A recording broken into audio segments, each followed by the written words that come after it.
I'm opening. We have an eye, sort of a nostril, 2 teeth. One of the teeth has a small cavity.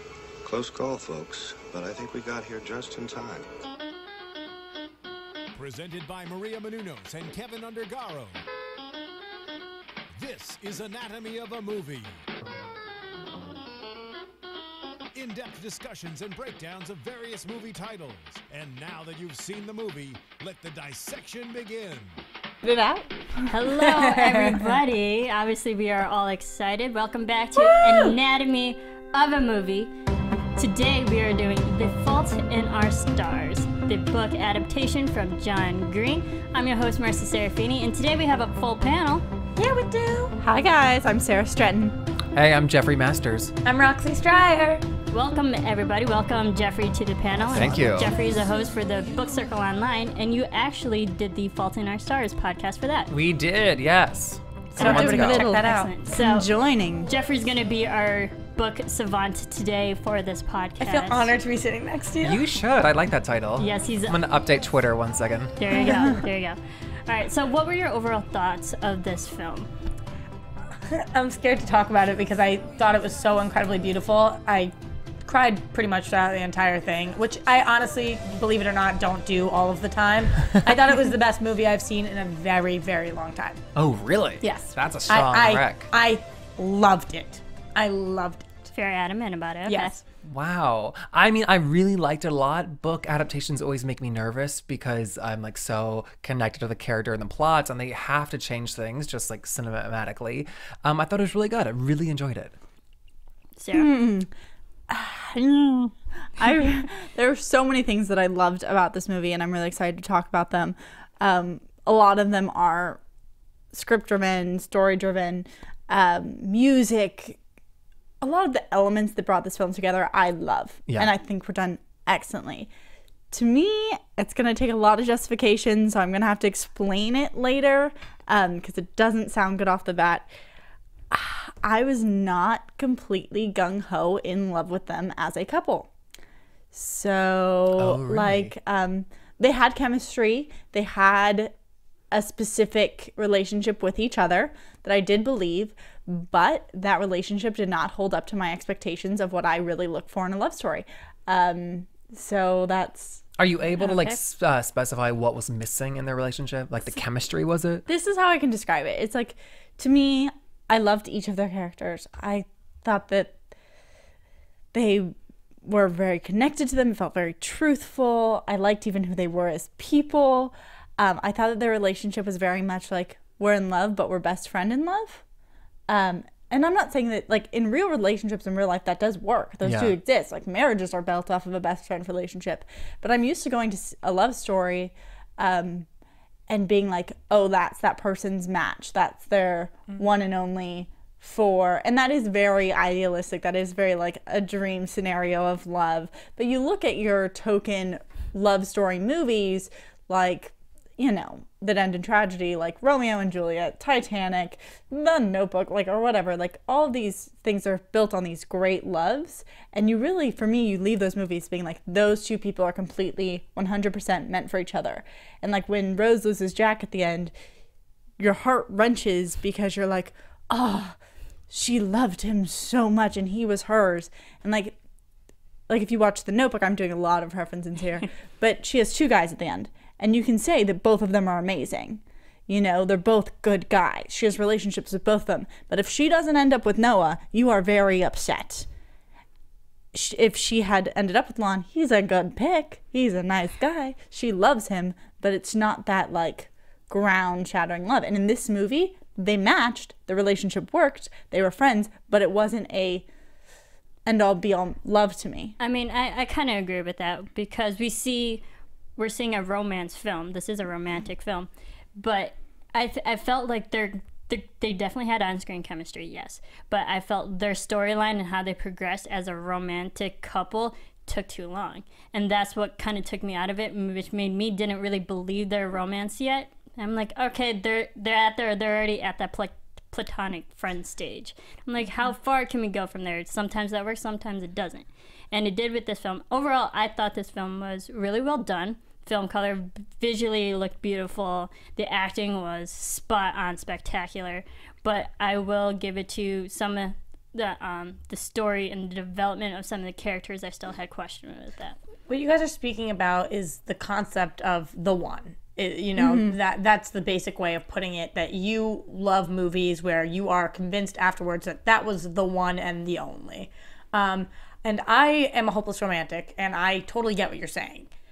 I had a very different experience, though. This made me walk out and think to myself, oh my God, I deserve better. I know, when you look at the guys and you look at the guys that you've seen, or you look at the people you've dated and you think, I could end up with that person. That would be fine. This made me walk out and think that I want to find my Augustus Waters. Like, that is what I walked out thinking, which to me made me certain that they accomplished what they were trying to do.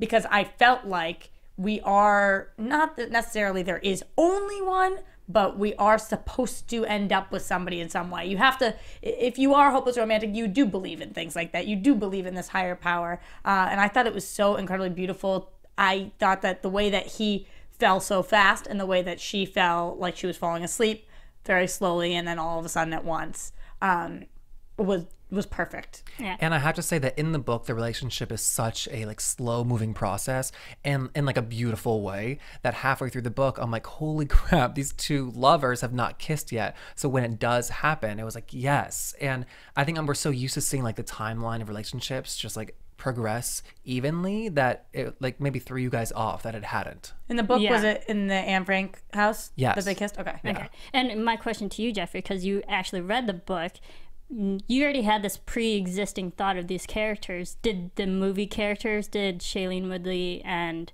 I'm forgetting That's fine. Ansel Elgort. Yeah. Ansel Elgort, did they live up to the characters that you were expecting having read the book? I have to say that I've always thought that Shailene Woodley was like fine, but I was never particularly impressed with her, and I thought she was unbelievable. I thought that she covered up a lot of like plot issues and like scene issues that I had. And him, it wasn't the way I initially envisioned it, but I thought it worked. And I thought he was like odd and charming and like kind of quirky. Okay. Definitely quirky. Yeah. He was a funny kid. Like, he really...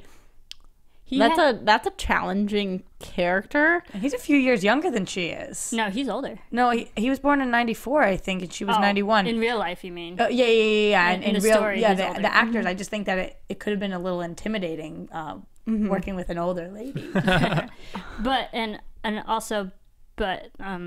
But they've worked together before. yeah, they did. They're brother sister, right? Had, like, They have lots of they had relationships that going familiar. on. You know. But they're also off screen very close now. I don't know whether they originally met in Divergent or how they met, but I know that They met through Divergent. Yeah, and they became so close that she pulled him onto this project, or at least pulled him into the audition. Yeah. made him read the book. Yeah, going back to your problem with the relationship, maybe would you say like you thought 90% of it was like perfect and like 10% you were like kind of like iffy about maybe? I wonder that if that 10%, I'm making that number up for you, is that they will, one or both of them will like not make it to 20 years old. And so like that death is maybe like in the way of like them falling in love, maybe in your mind. I think it's not so much as like that I don't believe in them caring about each other or loving each other. It was just hard for it to impact me as much as other movies have impacted me, because I am a romantic and I do like that factor of that huge swirling romance that kind of you lose yourself in. Yeah. And he felt it at first and then she didn't. And I'm not saying that that's not realistic. Of course. I think it is. I think that that's totally honest and happens all the time. I think relationships get brought up in friendships, relationships bloom out of like, I'm not saying that doesn't exist, because it does. And in that, it was truthful, and that's why I liked the movie.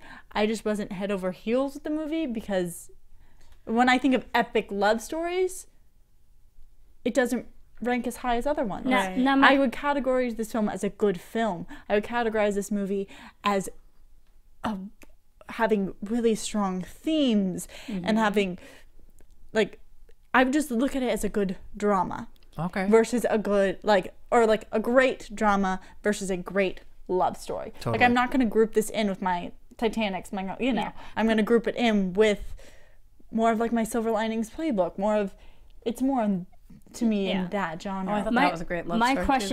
My question is, if you take away the cancer stories for both of them, would this film live up to those types of movies? Well, I Would it think be that as is the memorable? story, though. You know, like, if you take away the fact that they're on a boat, would Titanic be as you know, I think that is such a huge thing that you can't really take that away. But what I loved about this movie is that it was exactly what it said it would be in the first 20 seconds of the movie. You know, this, like what Sarah just described, is exactly what she starts by saying. This isn't the romantic movie that you've seen, that you are familiar with, that people fall head over heels, that they're happy, whatever. I thought that this movie was very honest with itself. I thought that it knew what it was and it knew what it wasn't. And I think that, you know, you can't please everybody. And the fact that we all are mostly pleased, at least, is very, very, it speaks testaments about this movie. And I appreciate what you guys are saying, and you are making me look at it a different way in their relationship, but it's so hard for me because I felt like they were so strong together that it carried the whole film for me. So if I didn't feel that way, I would feel completely different about the entire movie. I think another reason why I was having a hard time with the chemistry, because we see Augustus. He's a very personable, charming guy, and he's very assertive towards Hazel. And you can see Hazel at the beginning of the movie. She's very depressed. She's angry with the world and angry, and she's not the happy person. So Augustus is the nice foil to her emotions.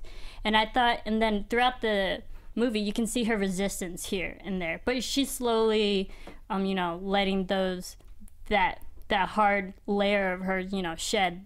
And she's being open to Augustus, having him read her book and like bonding over things like that. I thought that there was just too much resistance at the beginning that made me hard to like them to click together and have that first true love and, you know, true love at first sight kind of deal. And I didn't see that. Are you like Sarah, where you thought it was realistic, but you still didn't love it, or did you not think it was realistic? I kind of had a problem with Augustus because I'm sure there are actually guys like him out there with great personable, charming personalities like that. I'm like, I haven't seen guys like that, so I had a hard time believing. Oh, really? See, she had resistance in the beginning, but she explained it. Like, she said, I'm a grenade. You know, one day I'm not going to be here, so why am I going to, like, put you through a relationship and I'm going to leave you? Exactly. She kept putting up those barriers with her and like allowing herself to fully fall in love. I just thought it was so amazing how the whole time she's trying to figure out what happens when she's gone. Does life move on when she's gone? We all figure she's going to be the one to go. You know, that's the way that they clearly were trying to steer us. And then she has to live with what happens when he's gone. And she actually sees firsthand, you know, that to me was like, and that has to do with the book, you know, that's the writing. That was such a flawless concept that I was completely thrown for a loop there, that I was like, oh my God, you know. Oh, wait, so it you knocked me on my guys ass. watching the movie were surprised when it was Augustus who It knocked died? me on my ass. Oh, yeah. you guys too? Not thoroughly surprised, but I think that like I figured it out partially the way through. I knew one of them was going to die. I was like, as there's parts of the movie where I was like, oh, maybe both of them are going. I was like, maybe it's, you know, who knows? I knew one of them was going. There was no way they were making out of this thing like together. Because then the book is written in. Did you really? Yeah. The book is written in first person point of view, so it's all her. It's like almost like journal style, like it's very like Also, how could casual she and die? slang. Yeah. So reading the book, I was like, well, obviously Hazel can't die unless like another narrator pops up, you know. So that wasn't gonna happen. Or if the book ends in the middle of the sentence. Yeah. But that's where I picked it up. I'm like, okay, we already have our protagonist. You can see her constantly going through this fight and fighting her cancers, and then like near the end of it, she's becoming a happier person and accepting everything that's going on. And then you can see the deterioration of Augustus and him introducing himself in the first meeting, that first support meeting, that he used to have it. I'm like, okay, we know that he's already had it. Good chances it's probably gonna come back. Yeah. So for me, and maybe I watched too many films and television shows, I knew his death was imminent. Yeah, especially when he gives the whole speech about oblivion. Looking back, there was a lot of foreshadowing, and I'm like, oh, well, I just was very swept up in this. But I'm somebody who believes you. When you tell me something, I believe you, and so I believed this movie while I was watching it, and I take things, and I'm like, okay, that's what's happening. And you can't do that with films. You know, I watch so much television, I watch so many movies, and if you fall too into something, if you really believe something, you should know that you're going to get flipped.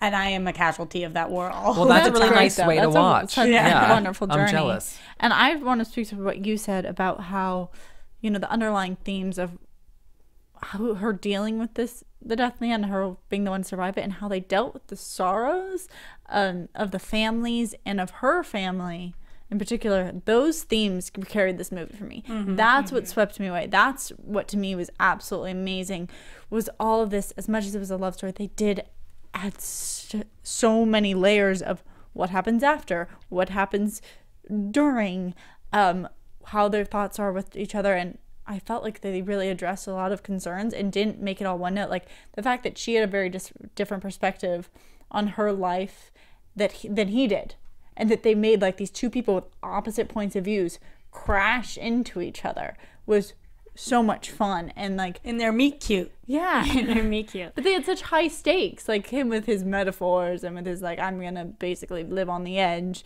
and her with like kind of being more hesitant, but making people such high stakes then be together. And it's not just those two characters, it was also their friend Isaac, who I loved. I loved how they had a third person dealing with the type of same situation and going through a hard time himself, because we had Hazel, she's one extreme, and then we had Augustus, who's another, and then we had Isaac, who's like that calm in between, because we saw Isaac's downfall and how he handled the situation, the current things that what they had looking forward to, and not really looking forward to, I shouldn't say that, but those are the expectations that are inevitable for their characters. But having Isaac show the anger, and also dealing with it with comedy in humor into itself, you know, just having him, you know, face those situations, the nice in between. I had one problem with the movie, and it was Isaac. So I had really? I had a little bit of an issue with him. Why so? The concept of him was great. It was necessary. The movie could not have progressed without him. And by the end, I did learn to like him a lot. But I just thought that he was. How do you say it? Nat Wolff is the actor's name. Yeah, Nate Berkus? Nat Wolff. Wait, what? Talking about the actor's the name. actor. Played him. He Never mind. He just didn't do it for me. He kind of bothered me, and I didn't believe his friendship with Gus. I was like, Gus, what is he doing for you? He was kind of negative about a lot of things, and with the breaking of the trophies, all these things, I thought that the character was awesome. The actor didn't do it for me. And finally at the end, when we see him sitting down, and after his friend's already died, and he's sitting and they're having this conversation, I was like, oh, okay, he's earned his place now, and I get it. But for 90% of the movie, I was like, God, I don't know. And knowing that he was almost cast as Gus, or was in the running for it, I was like, what? Like, I cannot see that at all. I can't see that So either. I was very grateful that didn't happen, but I don't know. He just didn't do it for me. I had no problems with him. I thought it was great. Do you think he lived up to the character in the book? Yeah, I did. I liked how like cheerful he was. Like, got a glass eye, I'm gonna get another. Don't worry. For me, it was like I didn't love him, and he didn't bother me. But I very much throughout the movie saw him for being the comic relief. I was like, oh, he's here. We're going to laugh at something. What is it going to be this time? And like, that was fine, because I thought a lot of stuff was funny. But it is one of those characters that I more remember, like when I'm a visual thinker. When I think about it, I think about the scenes of him breaking trophies or throwing eggs, and it's the action that's bringing me back to that memory versus the character. Versus like if I'm going to think back on Hazel, it comes from kind of like the quieter moments, like it, or Because she killed it. yeah. And so that's the difference. And I think that it was a necessary character, and it did add to the movie, and I thought the things he did were funny. And you know what? So I great. worried that were he to stand out more, it would be like that funny movie with the couple and their best friend, and it like would distract from like the love story.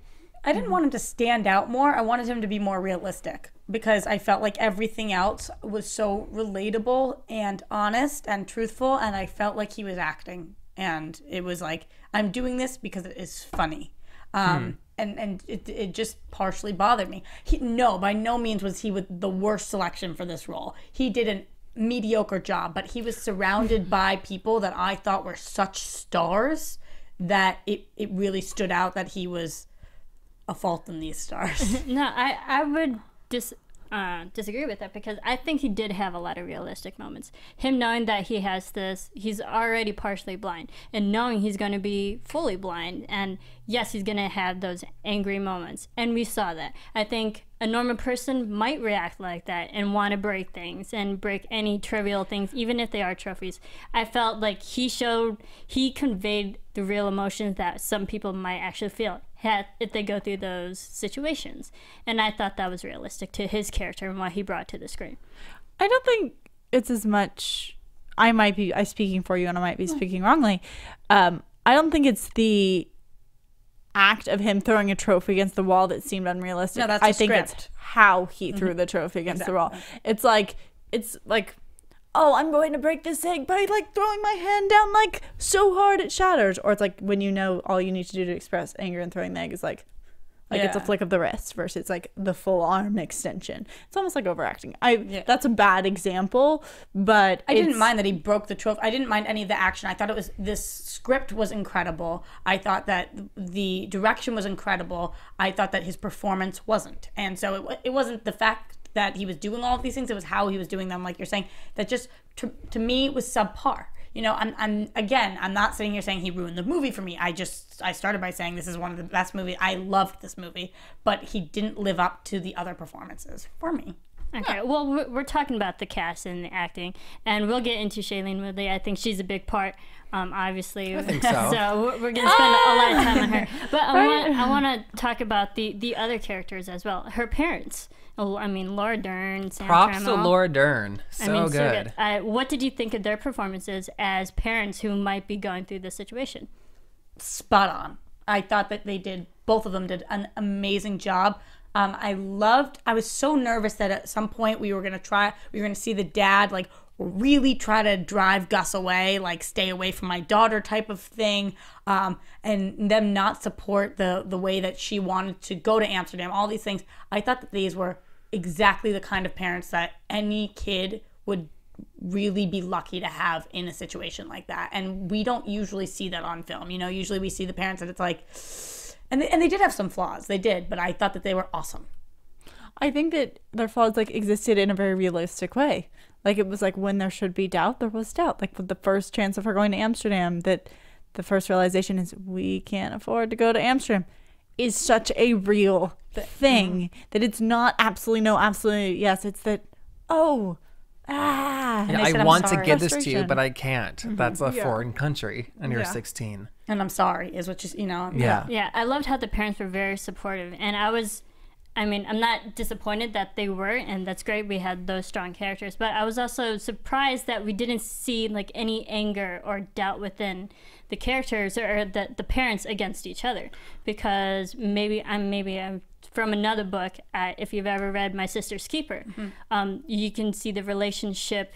And from the parents whose daughter's going through a medical condition, they're kind of going apart and falling apart in that way because all the time. The daughter's condition is affecting the parents in their relationship. So I was surprised how this condition didn't really affect theirs. Yeah. And in fact, it made it stronger in a way. Yeah, I love that they loved each other, and it was what'd you say? Like they're staying together, and not because just for the daughter, because they want to. Yeah, I agree with you. I think that this was a different perspective. I think that would have been a whole different movie. And I'm glad that we didn't go down that path. And later on, I would like to talk about the scene, but I'm just going to mention it now. The scene that we see when the parents talk about what they actually are going to do. You know, Hazel Grace is walking out of the house and they stop her, and then they talk about how she's been trained to be a counselor and all of that stuff. That to me showed that these parents do have a life beyond her. They have had discussions. They've probably had arguments. They don't necessarily agree on everything, but that's a different movie, and we're not going to show you that whole thing now, but just so you know, these are people who exist and are living in this world. Yeah, and there's more stories going on than just Right, we Hazel's. can't tell every story now, but there is another story. And I thought Laura Dern's moment at like the coffee table after like the kids had like hooked up that night, and they were like, "Can we? We just walked around," and she said, "Oh, Yeah. okay." Like, I know. Let's not talk about it. It kind of bothers me, but let's not talk about it. I know what you did. Yeah, that Okay. like was a beautiful moment. Absolutely. But again, it's great to have supporting parents, because if we did have another side story that was also angry, that would have brought everything down. Yeah. Yeah. And I have to say that Laura Dern is becoming like the book mom queen. They're adapting Wild, and she's playing the mom in that as well. Yeah, There you go. she's amazing. I mean, with it runs in her blood. You know, I think that Bruce Dern is probably one of the most talented actors there is out there. You know, it just sort of feeds from the top. He's amazing. Yeah, when we covered Nebraska here, I like melted over him. You know, he's unbelievable. I just think like it runs in. She's been doing it forever, and she's kills it. Yeah. Now another character I want to talk about, Willem Dafoe, who played the well-known author Van Houten. What did we think of his character? Was he portrayed as the? And I'm sorry, I'm going to curse it, as the asshole in the book, like it was on screen? Yeah, he was fairly spot on the way his like portrayal and casting, and I think that was kind of my little issue with the casting of him, was that it was a little bit too like on the nose. You know, he's a little bit too like almost evil, like winding his mustache, like haha, like Captain Hook. And I thought it was just like too much, and I thought it didn't support the movie as well. I see what you're saying. I'm really interested to know, because I have my own thoughts that I can share in a second, but I'm really interested to know what Sarah was thinking, because every time he came on screen, Sarah laughed. For like a brief second, she Really? giggled. And I went and saw the movie with Sarah, and every time he showed up, she was like, and I've been dying to ask you this. What's up? Oh, Sarah? that's funny, because I did that totally subconsciously. I did not know I was doing that. I could see why I did, because so he came on, and yes, I probably laughed the first time, because I did not know he was in this movie. And I love him. Oh. Let me put this out there. Like, I don't know why, he has one of the most just like intriguing faces I've ever seen. Like, where like he's on screen, and I just get so like Enamored, yeah. yeah. This was the first time we've seen his face with stubble. You know, It was different. I was like, this is not the movie I was thinking you were going to be in. Every time. I was like, who are you? So I think probably a lot of it was like shock and curiosity. And his role was one of the more extreme, like choice-wise. Yeah. I think in this, I think Augustus Waters also like he had some very strong choices there about how he perceived the world. But yeah, I also didn't know if he was even going to exist. I didn't know if that was just like I thought it was just going to be like a secretary or something. I didn't know his actual characters. So a lot of this comes from surprise. And I think that his whole character took me on a really big loop in this story, because I wasn't expecting him. I know him as an actor. I also knew that there was more to this storyline than I thought there was, because I really did think it was a trip that they were going to go, and then they were going to have a beautiful vacation, and it wasn't going to be as much about finding this author, and it really was just going to be focused on them. And so when he really entered, was a real person and was a talented actor, I was like, oh, there is a lot more to this. I have not been like paying as cute into this attention to this character or to this movie, like with him, to this character, to that area of the story. Yeah. Oh, you just didn't realize it was being that big of a part of the story. Yes. Because I'm agreeing with you a little bit. I thought that maybe he didn't exist anymore. There was just a secretary who was responding. But to Jeff's point, I think that once he was cast, he did exactly what he was supposed to do. But I don't think you had an issue with the actor. I think you had an issue with him as being it was cast. casting. Right. Just a little maybe like the cliche choice. Right, absolutely. But he was cast for that reason. So he delivered exactly what he was supposed to, but you wish they had gone with somebody a little different.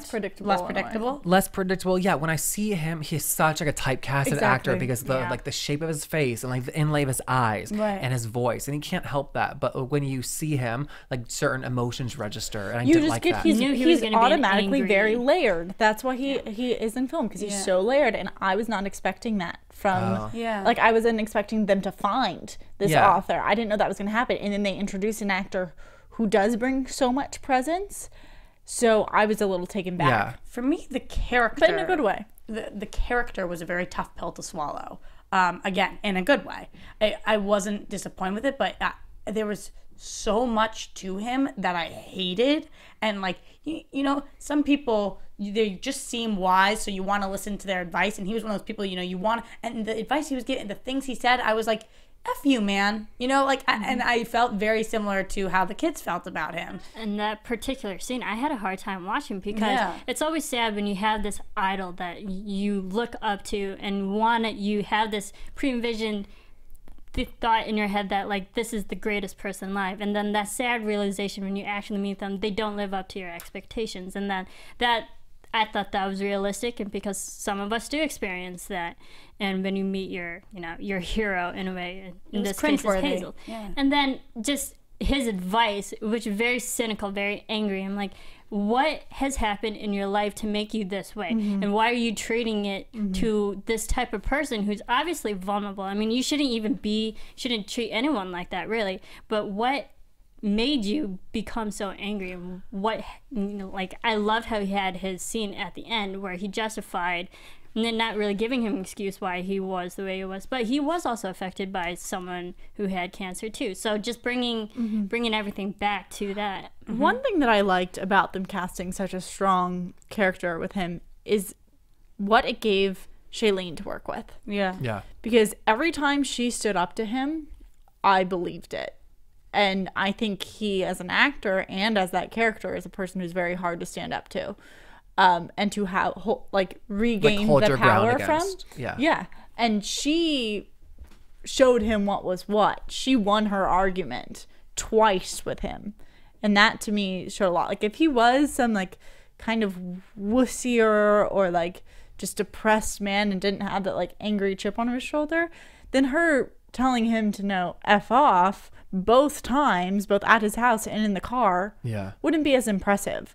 But she tells someone who's scary those things, and truth. So I liked that. She didn't seem to have much fear, because what is there to be afraid of when you're her, you know? True. When you're facing death. Yeah. And when you're 16, your like infatuations with your idols are so strong. Yeah. And that she'd already lost that at that point. So like, nothing to lose. Yeah. Yeah. Yeah, and that's what Van Houten was questioning. Okay. Why are you so into this book? Yeah. Because it reflected her life. Yeah. And she got lots of monologues. And they all were pretty good. Douche pants. I'm going to use That's a that all good the time point. now. Yeah. Douche pants. It's your new where line. did that come from? And I actually liked his secretary too. She wasn't a huge role, but I liked what she added. I thought that I was confused with why she stayed with him. But when she runs after them and offers to take them, which of course we'll talk about, Anne Frank's house, I thought that was a strong moment. All right, so what do we think of Ansel Elgort? I mean, he's a big up-and-coming actor, too. Oh, yeah. So what did we think of his portrayal of Augustus? Do we believe this type of character in his type of, situation with his progressive cancer? I thought it was a role written for him. I thought he did an amazing job. Yes, I do. Yeah, I thought he was very good. I thought he was kind of like boyish and immature and kind of like a perfect way for like an 18-year-old with cancer. Yeah. Like when he was A coming little on, smug. yeah, and he was like giving these like cliche lines to Shailene Woodley's character, and I was like, this is like almost laughable. But he hasn't been in a relationship before. In this book, he has, but like he's never been like one true love like this. Wait, go back and say what you act like. So in the book, what happened? In the book, he was actually, I think during when he had cancer the first time, he was dating a girl, maybe Caroline or Catherine, another girl, and she got cancer, and at some points, towards the end, it was like starting to eat away at her brain, and she became like just a massive bitch. And I believe he stuck with her, even though it was like the cancer doing that, and he didn't enjoy it. Okay. They like became friends on the cancer. But they ward. weren't in love. They were. They were in love. They dated for a while. It it's clear it wasn't this strong, but it was like a real relationship for him at that time. Oh, interesting. And now knowing that, I'm glad that they kept his ex-girlfriend out of this story, because that would have made for a whole different film too. Yeah, I think it would have been just too confusing for like an Yeah. hour and a half movie. But yeah, and to add on the explanation of what happened to her and make it, yeah, I think that was a smart directorial choice.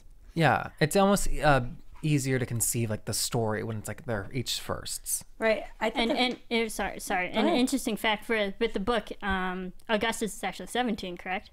Oh, I don't know. I remember that. I believe someone told me he was 17, but in the film they made him 18, and I think the only reason why is because his character can buy cigarettes, and you have to be 18 to buy tobacco products. So that's like one of the changes they made with his character. That is interesting.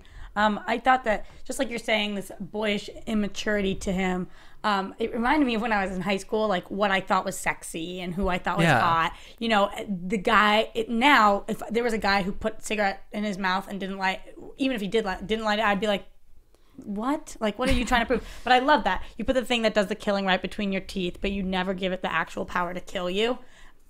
That metaphorically worked so well throughout this entire movie and I could see my younger self like totally falling in love with somebody after that one line like that.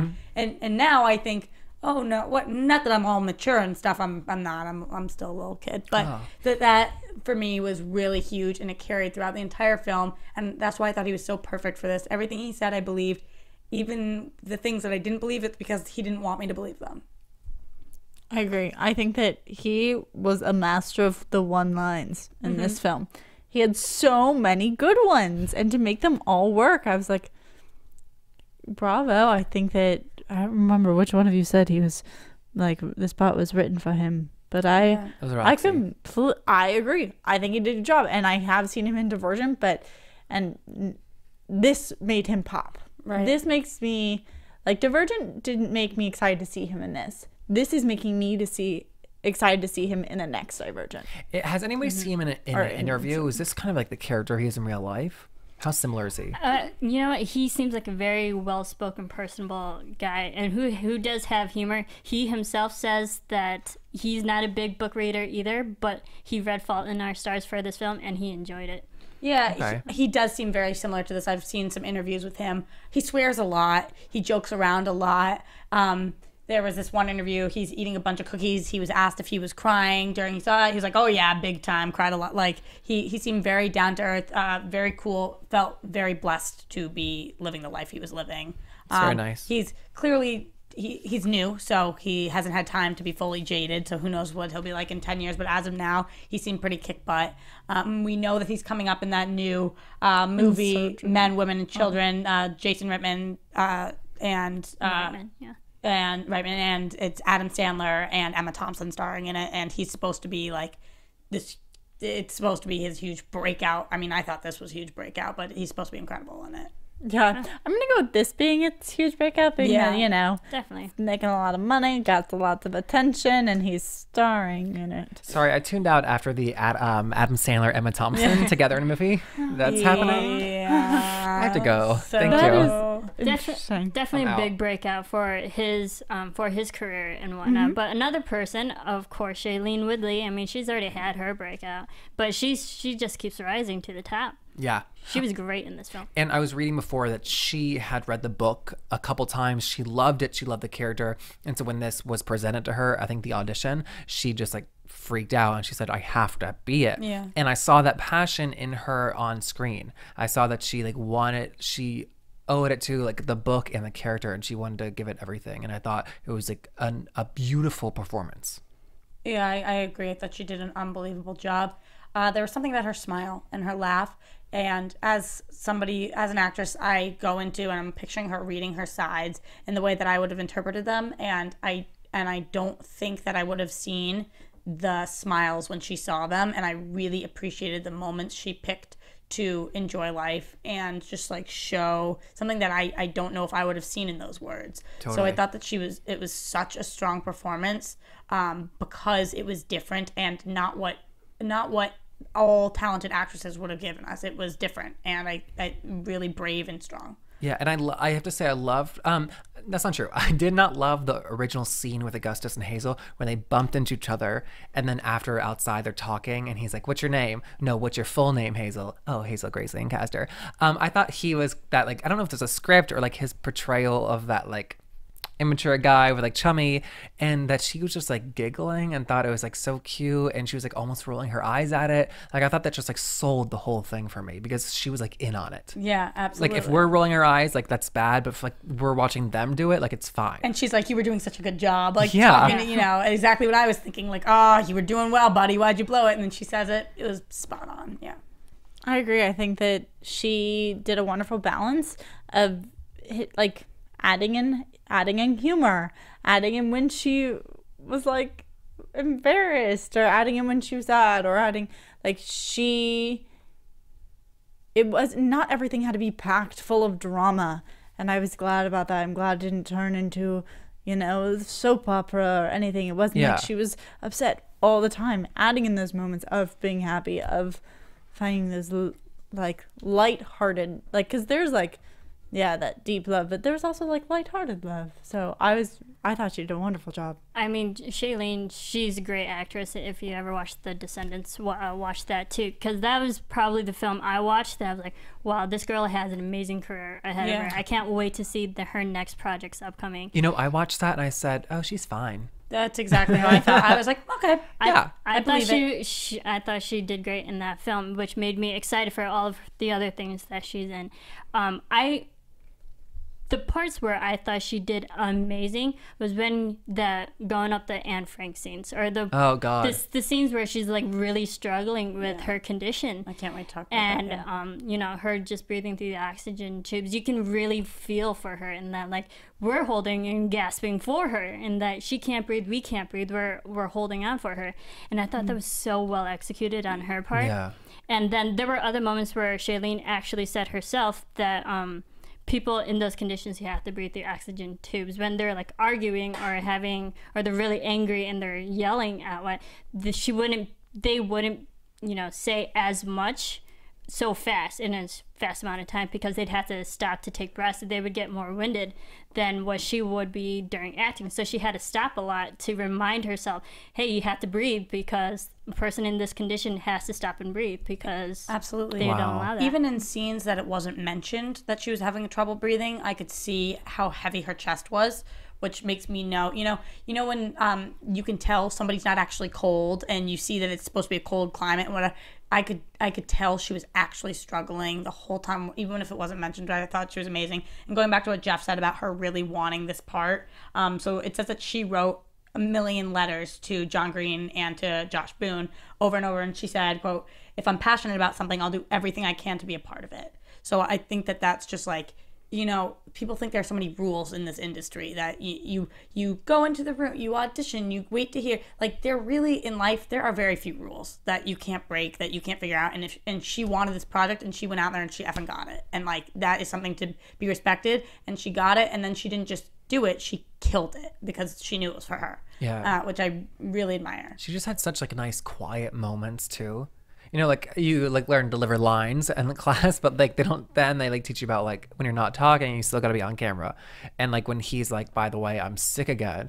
And like her face didn't even like move, but you just like saw it register. And she like closed her eyes because she was like, I don't want like you to process what I'm saying. I thought it was a wonderful. Mm-hmm. Mm-hmm. Yeah. Absolutely. Even when we don't see them together, when they have the phone calls back and forth, and we're seeing them talk on the phone for whatever, and just the way her facial expressions go, and when she's finally telling him like, I don't want this life, or what, just everything about her. I thought that the two of them really did an amazing job. Yeah, especially there was the one conversation where, you know, she's trying to avoid Augustus, and he keeps calling her.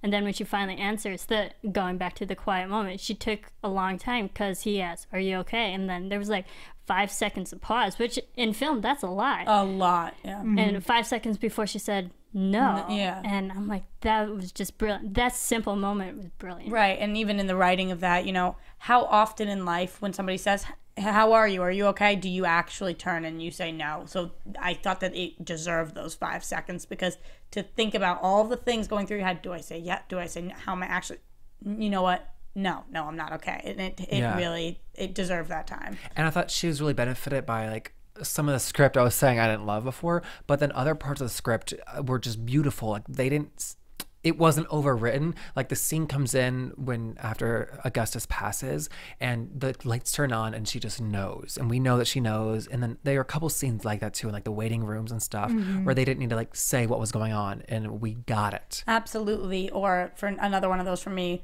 was the scene when the dad sat down to Gus and was like, just so you know, she can't really quite keep, and it wasn't a blown out conversation because then she walked in and was like ready to go. Yeah. I didn't need to hear him talk to him for 45 minutes. I got the idea of a little bit overbearing, a little bit trying to be protective. It was enough.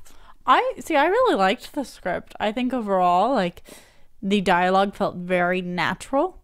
And that was the thing I liked most in something that I think could have turned very cheesy, was that even in the cheesy moments, it felt like he was being, like, natural, like, honest to the age, honest to the condition. I was just like, oh, this is simple dialogue. Like, I feel like almost they could have just actually said this as people. Like, nothing felt too contrived, in my opinion. But I was curious on what you didn't like.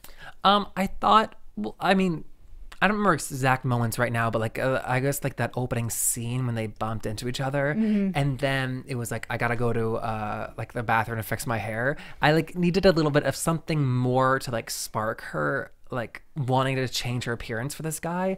But I don't know, maybe like I don't know, give me like the female perspective. Do you see like one hot guy and you like make sure you look okay? Yeah. Okay. Yeah. Well, there's that. Yeah. No, but I get what you're saying, because it was like she seemed to have zero interest and then she went. So I do see what you're saying, but like, I don't know. There's something about, even when I'm at my worst, even when I'm at my sick, whatever, there's something about seeing a cute guy and just like wanting to put lip gloss on, or like wanting to just like fix one thing about yourself, and then going and looking at myself, and I felt like she did this, and being like, well, I'm completely SOL anyway right now. There's nothing I can do, so I'm just gonna go back out there. Like, I don't know what SOL means. Shit out of What? luck. Yeah. There we go. I'm shit out of luck. Shit So out of like, I just felt like that was like such a moment for her. She's like, oh, let me go try to fix this. She like goes like this and is like, nope, not fixing anything here. Went back out. Even those moments, because we saw in the beginning, very beginning, before she even met Augustus, she looked at herself in the mirror and she wasn't happy. Yeah. And then she met Augustus, and then he was saying, "You're beautiful." She's looking at herself again in the mirror, and she's like, what? Yeah, I am kind of cute. And then, when they go to Amsterdam, and her mother gives her a dress,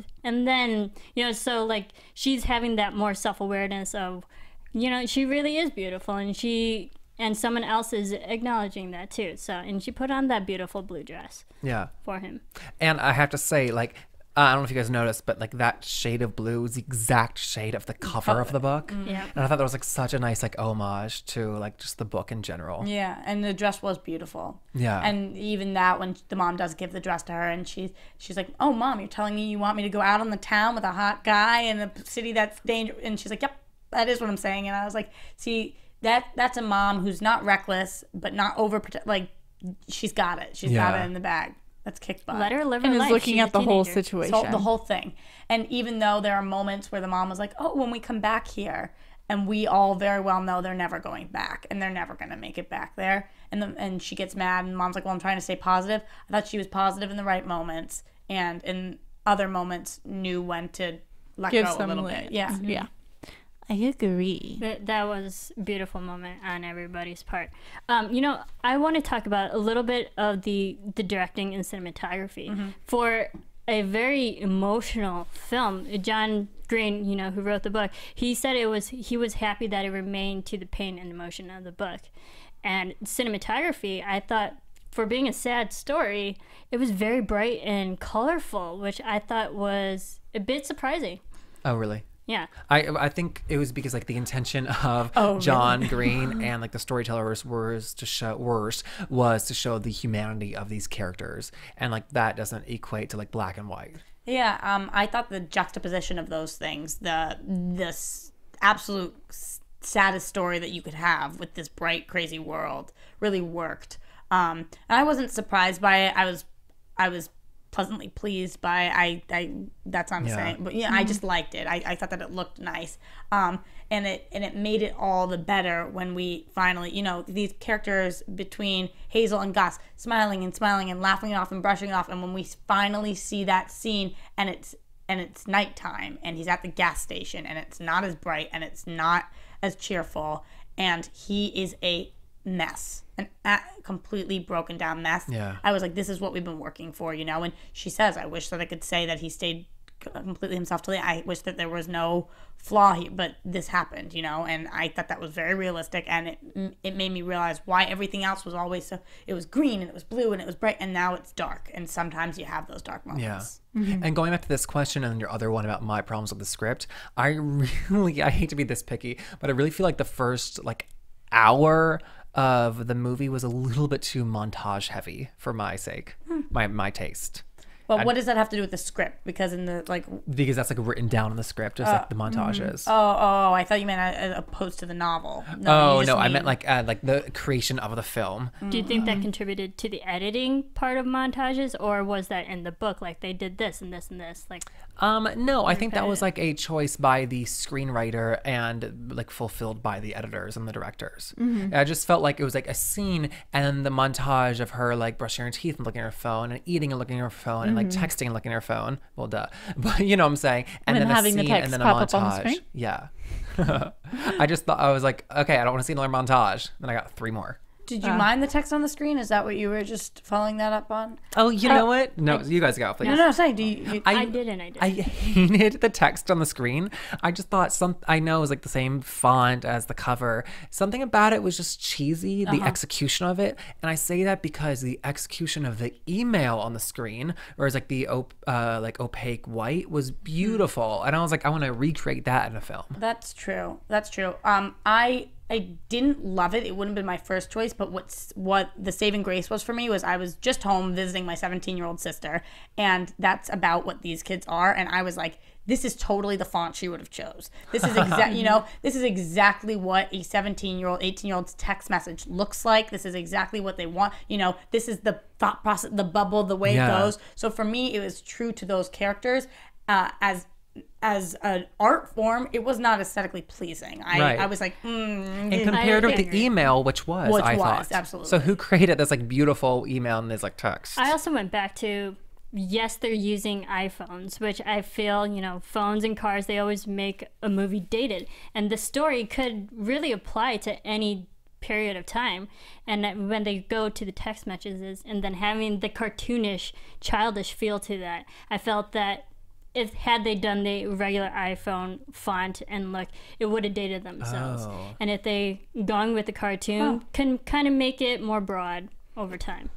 I think that, like, for me, it was distracting. It was something that, like, each time it kind of happened for the text message, like, think bubbles, I was like, look to that side of screen. Like, it did pull me out a little. Right. At the same time, it's hard to have a young relationship without showing depiction of text messages right now, because it's just what relationships are. It was so much easier to illustrate a phone call because you hear it, and this, it's like you can only do so many off of reactions, like people then are curious about what it exactly says. And it is adapted off of a young adult book, and that very fits in that family. I agree, but you know, then you have lines like, this silence is deafening, and that is such a gorgeous, beautiful thing in this like bubbly little and I'm like, okay, I get why you did this, and I don't actually have a better solution, so I don't know what to say about that. But it wasn't a home run for me. If there is a home run out there, then this was not that. I think that it wasn't, it wasn't awful, but there might have been something else I could have done. One thing I did like about production design or cinematography, however you want, is it deals with the brightness that they involved in the middle. But the focus on their set decoration being like the quotes on the walls and the Jesus carpet and all of these bubbly aspects of life, or like positive thinking things that are like in the back of your mind, but then are in a way done ridiculously, but also at the same time character driven by like smaller parts. I thought that was very interesting. So like how they use the crocheted Jesus carpet to be like the center of Jesus, and to be in support group, and to be kind of ridiculous, and to be, but also a component of the leader of that support group who used it as his like way to stay into the hearts stable. of others. Yeah. I just the thought heart of Jesus. Yeah. I Heart thought of little Jesus. things like that added in little ideas, or like Augustus's parents who have all the quotes on the walls, and then they tie that into Shailene's speech at the. And did you like all that stuff in the production? I did, because I thought that it just it was other windows to other stories to me, it was the same as her parents, how we kind of got that little aspect of they are doing other things. We got a little bit of his parents, that they're going through something. We got a little bit of the support group, the people in that are going through things. Marissa's scowling behind you. Yeah. Oh no, I'm not scowling. I'm thinking of other objects that they also used in this film, the metaphors for the life. The playground, that swing set, that her parents still held on to over all these years. You can see it's broken down, it's beaten. Why did they still have it? Was it gone in the end? Well, they actually filmed a scene where they're selling it on Craigslist, but that got cut. But that particular swing set, it shows that the parents are holding on to something for as long as they can, even though it's broken down. So the metaphor for Hazel's character, and then also that playground that was the skeleton bones, playing with death. Right. I thought I thought everything about the background of this movie was so well thought out and awesome. Like, even when we're at the Anne Frank house and we see everything, I've been there. This was an incredibly moving scene for me, knowing all that stuff that was there. I thought that was gorgeous. The background of the playground, the background with the trophies and the smashing of the trophies, the little things like the Jesus carp, all of that for me made this so important. And everything, like, life is happening all around us, and we have to focus on what matters, which is us, because it was hectic and it was crazy, and I just thought they did an amazing job tuning that out, no matter how loud it was, and just being. And sorry. Go ahead. I was thinking too, like, about the set deck of her bedroom. Like, she spends so much time in there when she's sick, and it was like flawlessly decorated, like almost too much to it, like a good point, like with like the tree decals on the walls and the pictures and like the Christmas lights, the stars. Yeah, it's like, you're gonna be spending a lot of time in here. Let's like deck it out. I felt that exactly, and it's like you feel that in each point, because it would have been so easy for them to decorate the houses just like, put your average Pottery Barn furniture, everything really plain, everything very generic, fill up some space. It's easy to do that. It's easy to put them just in a church with a normal carpet. It's those little pieces of effort that make you think just a little bit more. And props to John Green. That's all taken from the book. Oh, that's great. Yeah. I'm thinking about that. Also, Augustus's bedroom too. The complete distinctions between the two bedrooms. And like Augustus, he has the TV, his trophies, like all of his life is in that one room as well. I was just gonna go into their budget a little bit, because we're talking about all the sets and stuff that they had. So this is estimated to be $12 million, which I thought was great, because I think that that's exactly what it should have been, and I don't think with an extra million to whatever, it could have been a better movie. I thought that they took what they needed. And what do you guys think about that? They opening weekend, they made about 48 million, and overall, so opening weekend was the 6th, and as of the 11th, they made about 62 million. Wow. For opening, that's really well. Yeah. I think with a little more money, they could have had a better designer for the text decals on the bubbles. But besides that, extra $1 million, nothing was great. figure out the text. Just to do this one problem, we will give They probably you spent a lot of it in $1 Amsterdam. million. That's a shockingly small budget for a Right. movie that was tracking to be like the biggest of the summer. Right, but there was no, what did they need? The thing that Okay, I'm well, thinking so that they travel. created is one, travel, and two, I know that they did film some at Anne Frank's house, but they also did make that set Right. as well. Yeah. So Because they I can't think film. They yeah. only filmed the outside of the entrance of the house. They didn't go inside. Yeah. Wow. so. I think budget 'Cause no one's probably allowed went in the there attic. into the recreation. Not that that's a ton of money, But they went in, they saw what it was, and they literally recreated, like, pretty flawlessly the setup inside. But yeah, that would take money. Traveling there, filming in Pittsburgh also, not as opposed to filming here. Did you see any budget of what the marketing was?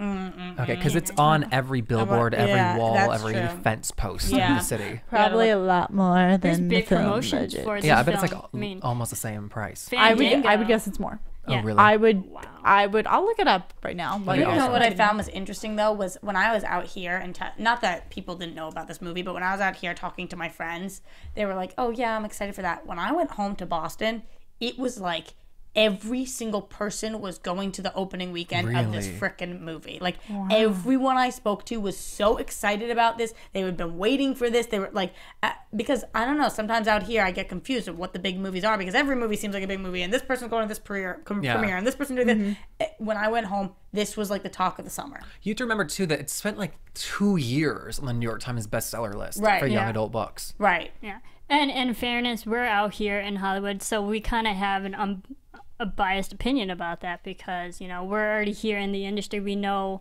we're surrounded by this. Right. And people out there aren't. They're farther away. So when something as big as this film is, you know, they're going to jump at the opportunity to go see it. Absolutely. And as an asterisk, I already mentioned that I was mostly hanging out with my 17-year-old sister and her friends, so that could be why everybody wanted to go see this movie. But they sent me Snapchats after of them all, like, hysterically crying, and they were like, "This is the best movie we've ever seen in our entire lives." Yes, my question to you, did any of you cry during watching this movie? Sarah, like, had to keep making sure I was okay. She, like, kept looking over at me. I was like, "Oh, okay." Sarah, did I you was cry? a little worried.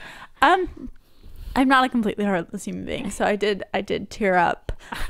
Compared to the people that were like, Roxy was not wailing; she was very gracefully tearing up. Wailing people. There was literally wailing people at the end that I was laughing, because it was not like, wasn't like, or it was like like like that. Can't even Crazy. comprehend Coming from four behind. words. I know that you went with a bunch of like 13-year-old girls, so I did go. I went by myself, but like I went to the Saturday 8 o'clock screening, surrounded by like every teenage girl. I had teenage girls on both sides of me, so the whole room was bawling uncontrollably. Wow. And like I kept it together. Unfortunately, like, had I watched this movie by myself, I would have completely lost it.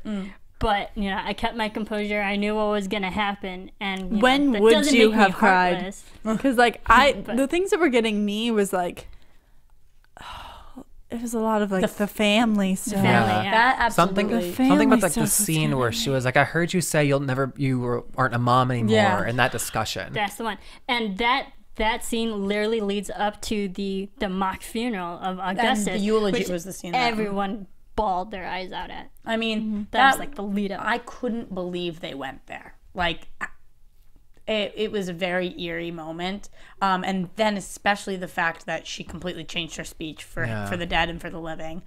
You got to say different things to different people. And the fact that everybody at the funeral, the mock funeral, is dressed up like the cast of Rent.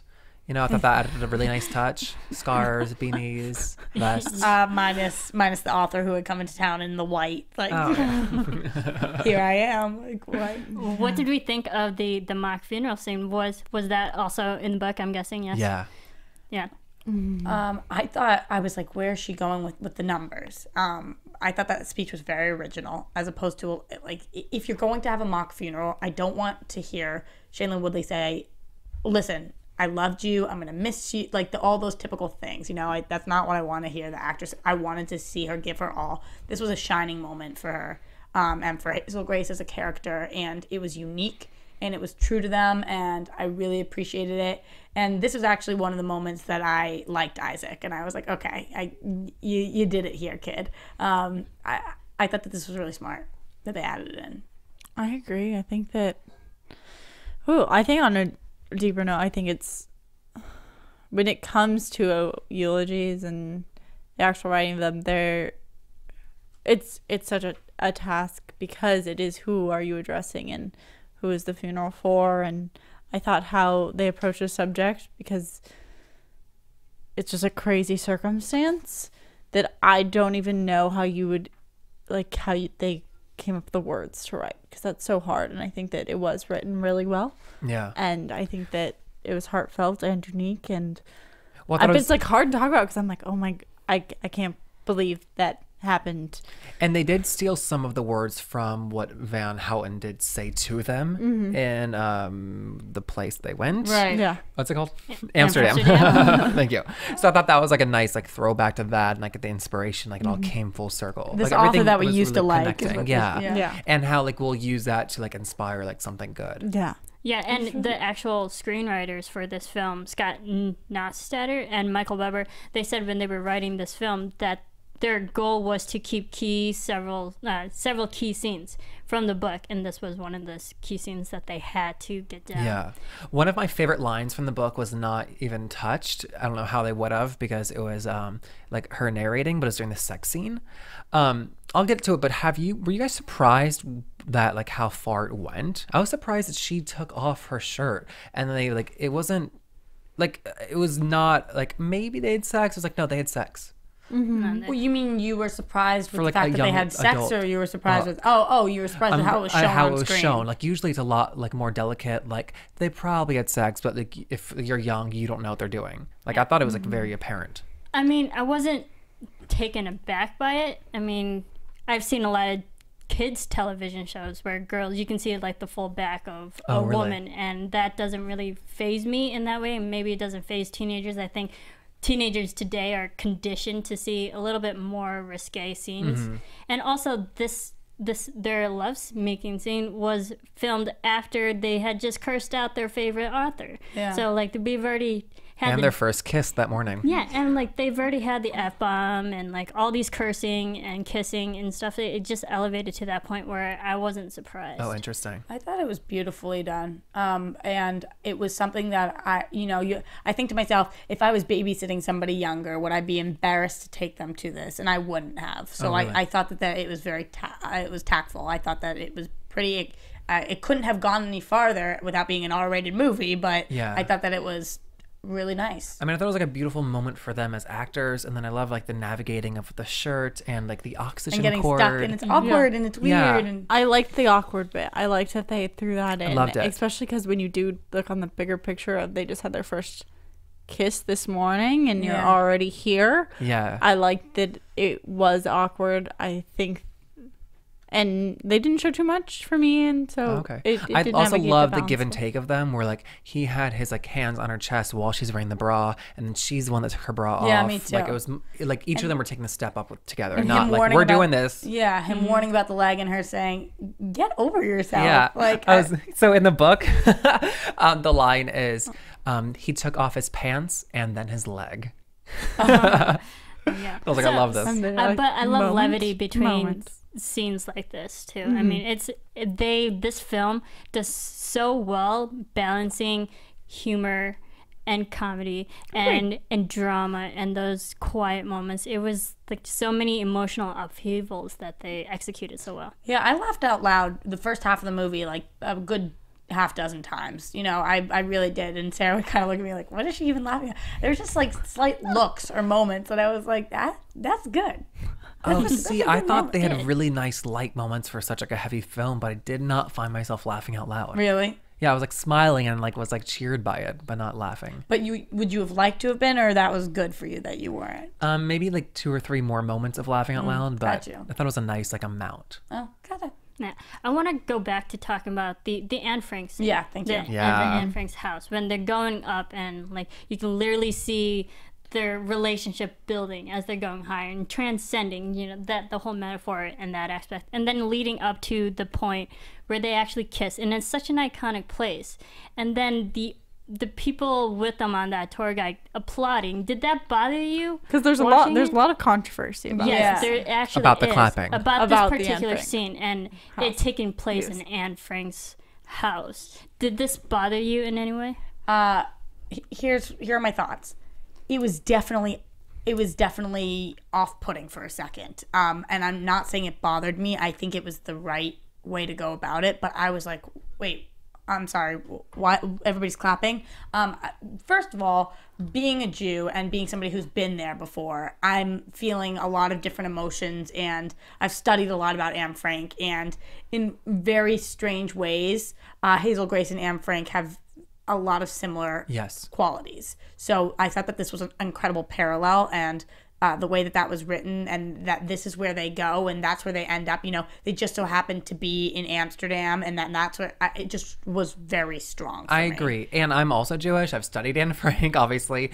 I don't want to like be like read into things, but she would have like the girl she was would have loved this. Oh, and like yeah. she would, I feel like she's like in heaven, like applauding in this. Absolutely. And they're overlapping it with her dialogue. So like there's a quote by her being talked about while they're climbing the stairs, while they're kissing. And it was almost like, no, like we know that this is a big deal and we're like, we know. This, yeah, to me, it was so not a disrespectful move. No, not at all. They weren't like, we want to kiss right now and we don't care where we are. We're going to do it anyway. It was, we want to kiss because of where we are. And because we're so in love. And it wasn't like, let's go make out at that girl's house. You know, it was like, no, like it just happened and spontaneous. The off-putting part for me was the clapping, which I don't even know if I didn't like it. It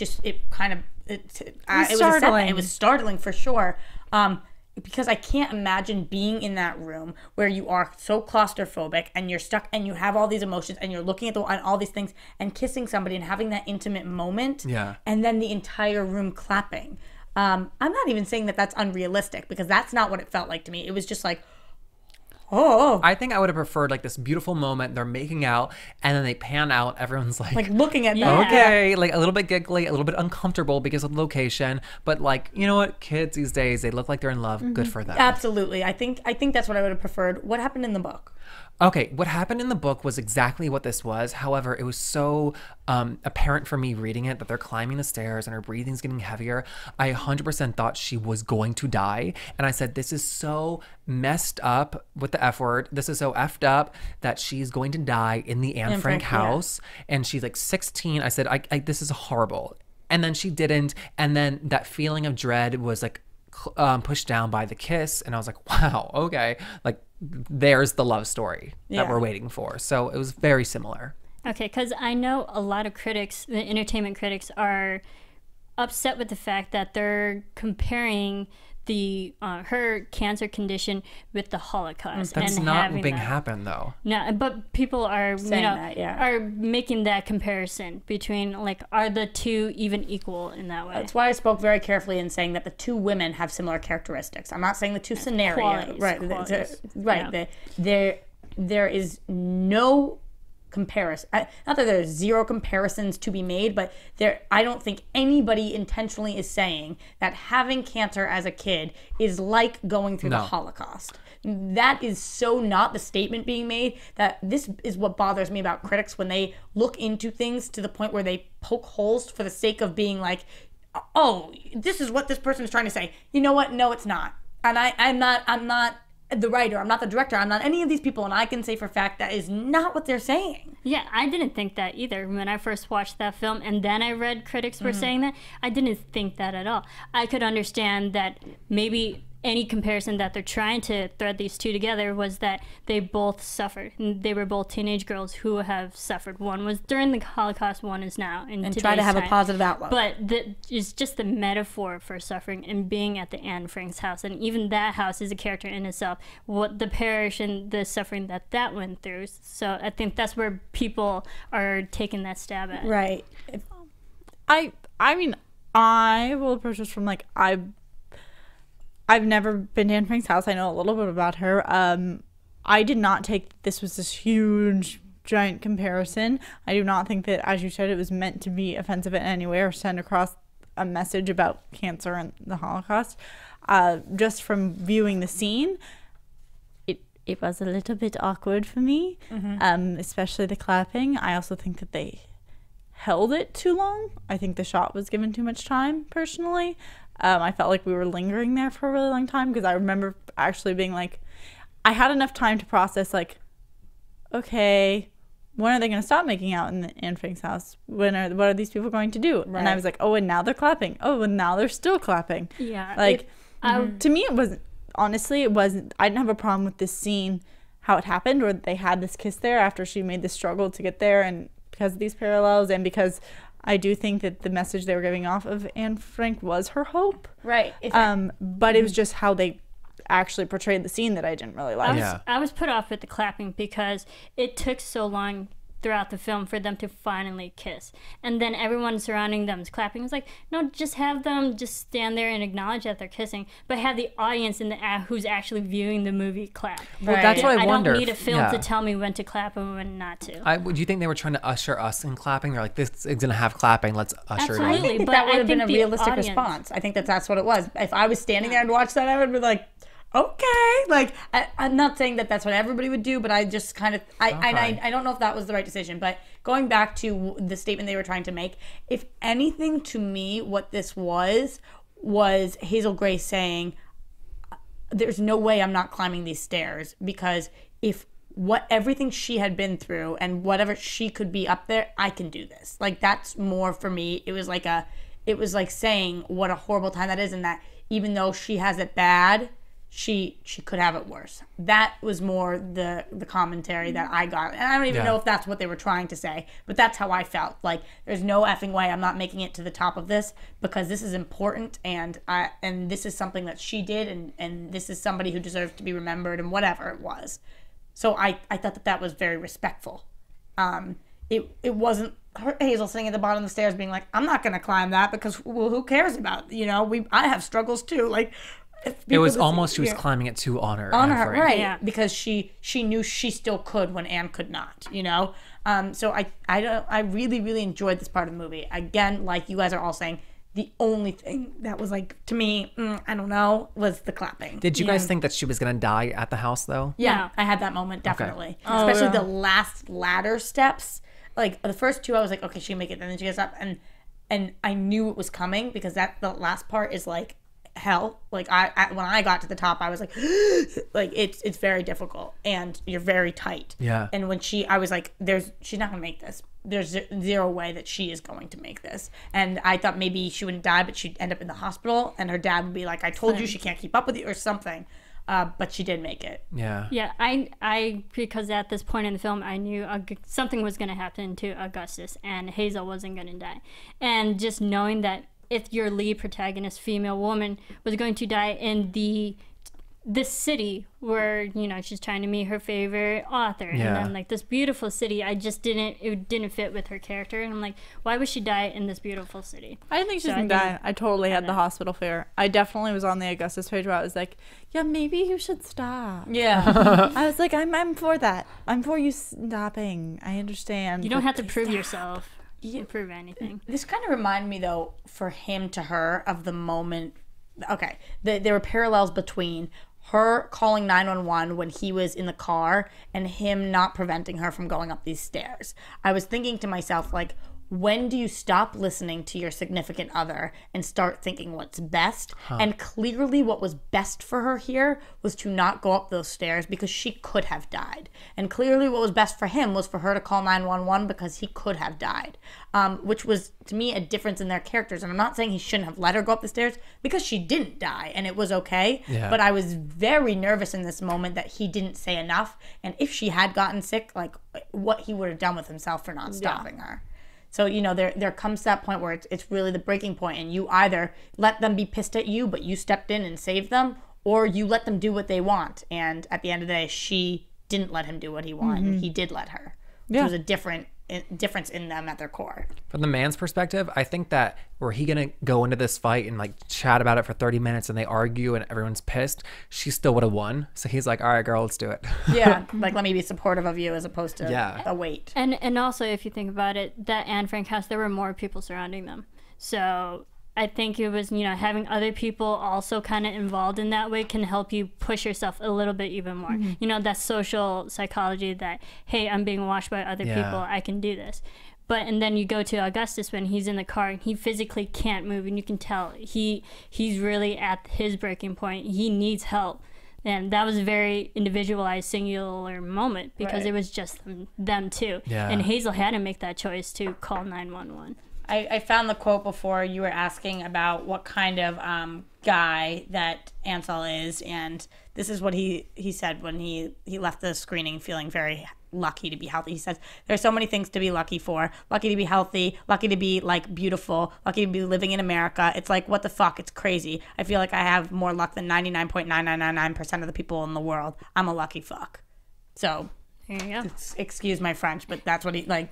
And Wow. and that is kind of how I left feeling. Feeling lucky and feeling like, wow, I really want to find the one. Which I think if this movie had to say what they were trying to make people feel, that's probably it.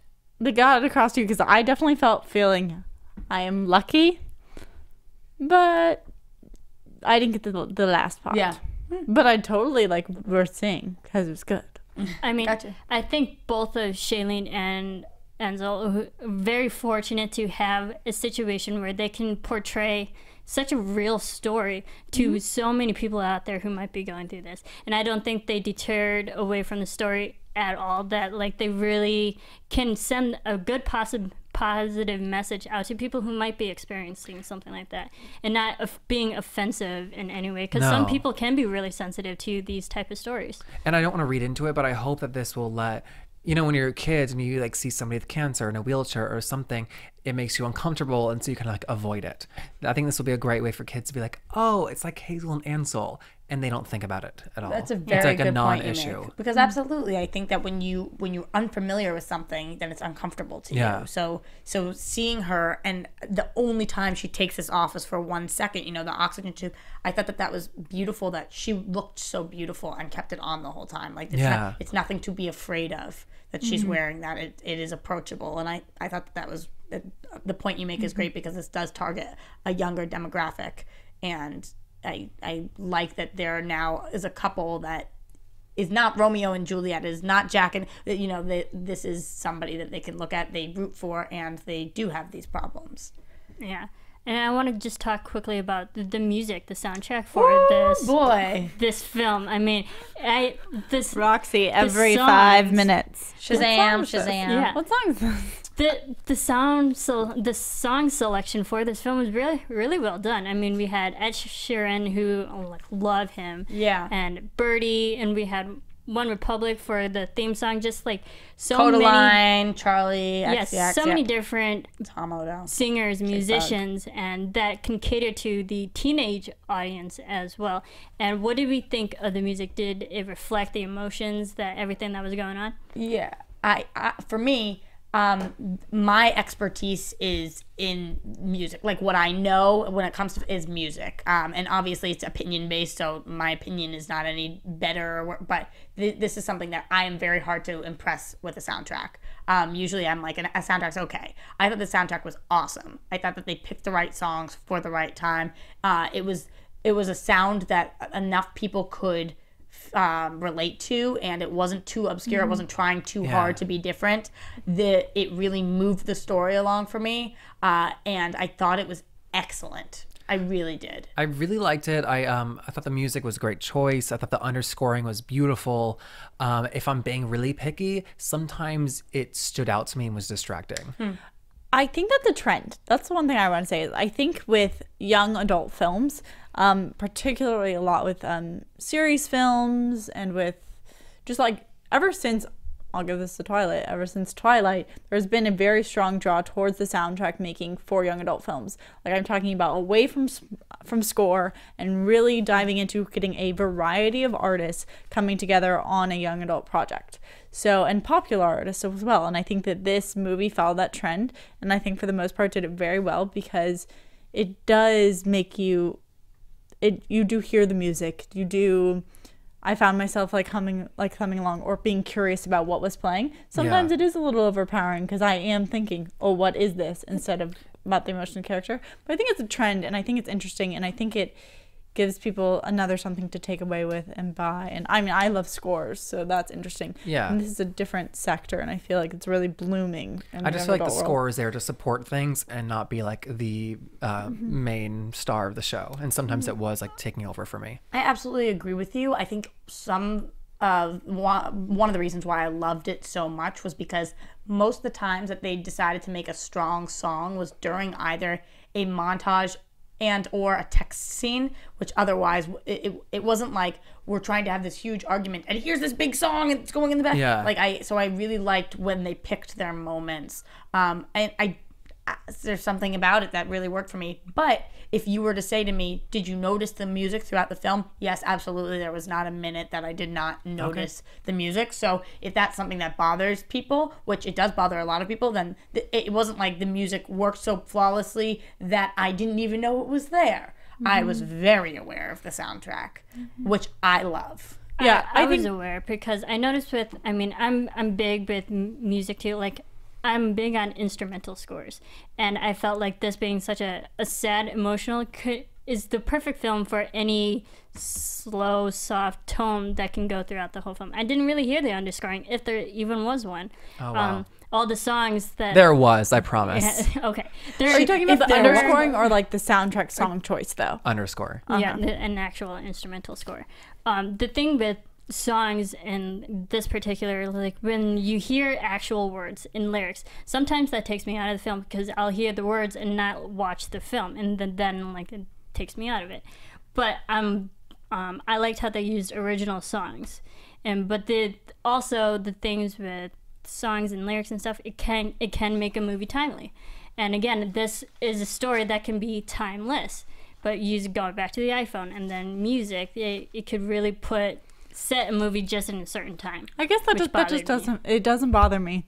I think that I can go back to movies and like pulling off the top of my head, so it might not be the best reference, but like a Knight's Tale. Knight's Tale used for their time very modern music, but for me when I watch it, thinking like the music doesn't date the movie for me. I might get a little bit dated because I'm like, oh, these actors aren't the same age, and like Heath Ledger's and yada yada. Yeah. But like for me, it's like what year the song came out doesn't date a movie for me. I don't like that example because it's like set in like a period. You know, was it like 1500s? That's true. But it's like another high school movie, like I don't know, like Easy A. Like she was shooting video blogs, which is like the most like early 2000 things ever. Yeah. For me, it's always changing so fast. The technology, everything's changing. That like no matter what you do, this movie is going to look different than a movie is going to look in 20 years. Like, and it's going to be dated. Yeah. So for me, like, so they land in Amsterdam and they play this song called Boom Clap by Charlie. I think XCX is her name, but.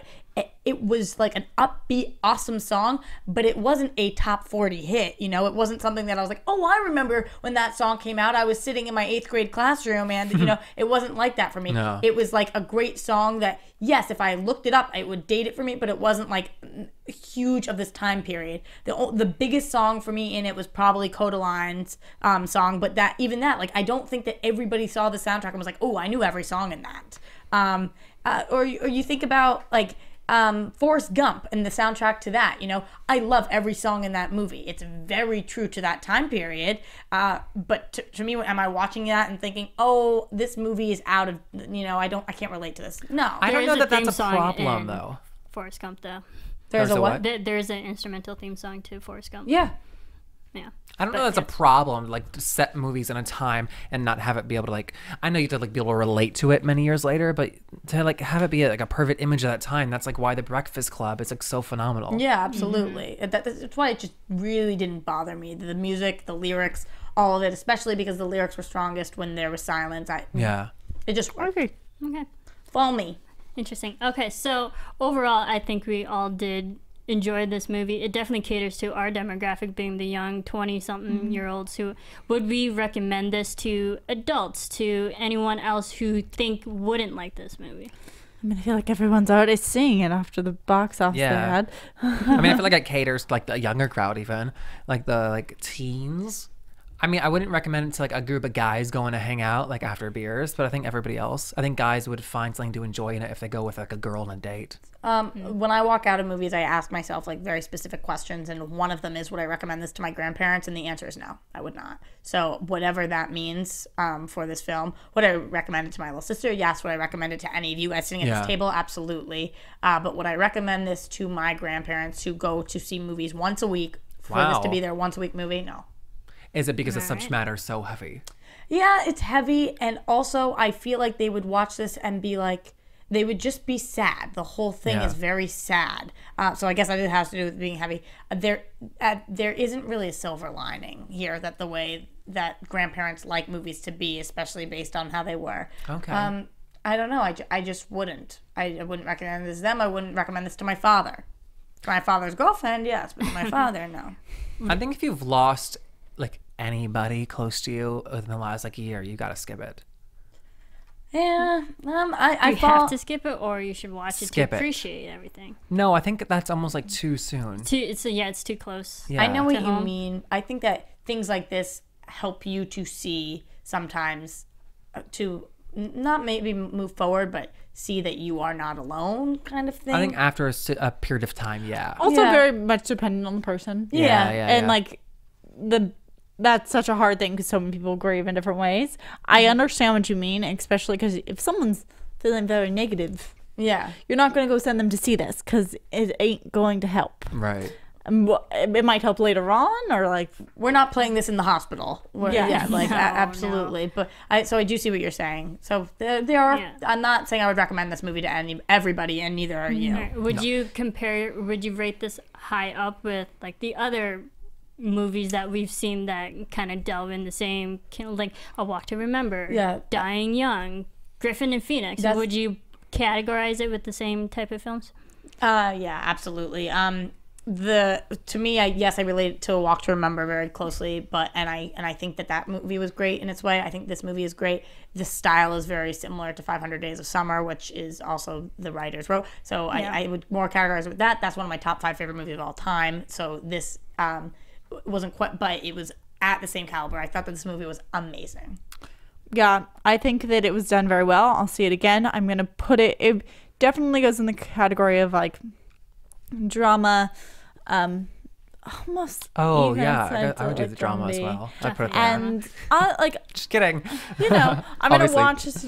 Like I might even buy this movie. I'll watch it again. Wow. But when I'm looking for a great dramatic love story that wants to sweep me away, I'm not gonna pick it. So when you go through a breakup and you're like eating your ice cream and you want to sit on your couch and like wallowing. call your friend, hey, you're not going to put this movie on. No. Okay. I feel like this movie will define like art next like 5 years the way The Notebook was in the early 2000s. Like, oh my God, he didn't even cry during The Notebook. Like this will be that new thing. You think that this is that level? Yeah, This like is oh The my God, they Notebook. didn't even cry during Fault in Our Stars. Wow. Like I can't get no much Fault in Our Stars with me. See, and I wouldn't. This wouldn't be one of the movies that I would make a boyfriend of mine watch with me. You have a list?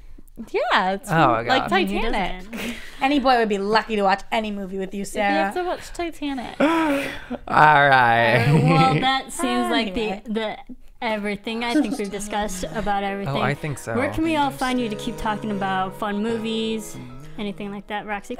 You can find me everywhere at Roxy Striar. And I'm also on everywhere at Jeff Masters 1. Check him out on Book Circle Online. Yes, As we have well. a Fault in Our Stars up too. Exactly. And you're an AfterBuzz. And AfterBuzz cetera. TV. Wow, I'm here or at AfterBuzz TV. So you have to like find me on podcasts. Yeah, you can find all of us here at AfterBuzz TV, and you can find all of us here actually at Anatomy of a Movie on Twitter at Movie Anatomy, and on our website check out all of our other fun dissections and our future dissections that we have yet to cover at anatomyofamovie.com. You can follow me here everywhere. Thank you all for listening, and I hope you sure enjoy this podcast, and we hope to talk to you soon about our next dissection. See the way our horizons meet, and all of the lights will lead into the night with me. From producers Maria Menounos, Kevin Undergaro, Phil Svitek, and the rest of the Anatomy of a Movie staff, we would like to thank you for listening and subscribing to the show. If you have any questions or comments, feel free to email or tweet us. I'm Sir Richard Wentworth, and this has been Anatomy of a Movie.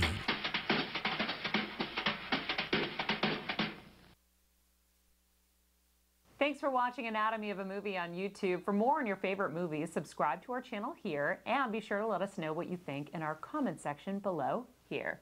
Bye.